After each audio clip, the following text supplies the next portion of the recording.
Чувашская республика расположена на востоке Восточноевропейской равнины, на правом берегу Волги, в междуречье Суры и Свияги.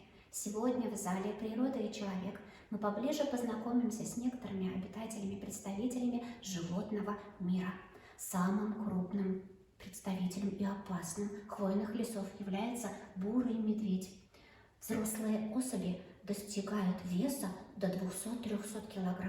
Оказывается, маленькие медвежата ранней весной еще в берлоге рождаются весом в 500 грамм, чуть больше моей ладошки. Они совершенно беспомощные, да еще и слепые. Бурый медведь. Почему медведя прозвали медведем? Мед ведать.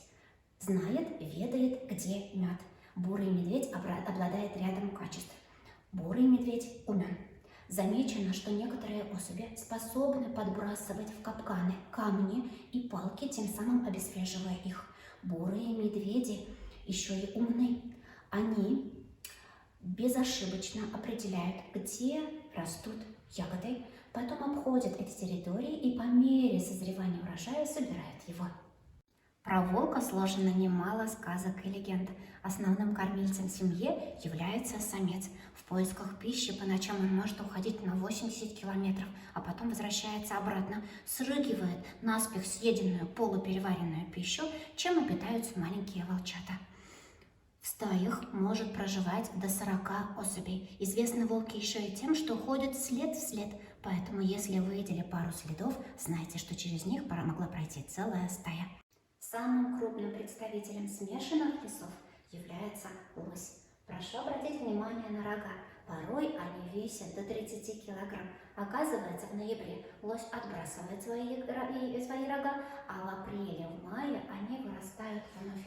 Самая чувствительная зона является носовая часть, поэтому, когда волки нападают на это животное, первым делом хватаются за нос, тем самым парализуя животное, и оно не может сопротивляться. Животное быстро бегает, отлично плавает, отличается хорошим аппетитом, за день может съедать до 35 килограмм пищи. Лось никогда не нападет первым. Агрессия со стороны этих животных – редкое явление и обычно связана с возникновением прямой угрозы потомству. Защищаются лось ударом острых копыт, которые могут проломить череп взрослому медведю. Из-за длинных ног лось, чтобы напиться, вынужден заходить глубоко в воду или становиться на колени. Благодаря им же, этим длинным ногам, лось легко передвигается по сугробам. Одним из обитателей прибрежных территорий является птица турухтан. Турухтаны – это единственные кулики, у которых ярко выражено отличие между самцами и самками. Самки всегда имеют отличительный серо-зеленый цвет. С латинского турухтан переводится как «любитель драк». Самцов отличают пушистые разноцветные воротнички. Размеры турухтана невелики, он чуть больше голубя. Нужно отметить, что трудно найти двух одинаковых турухтанов.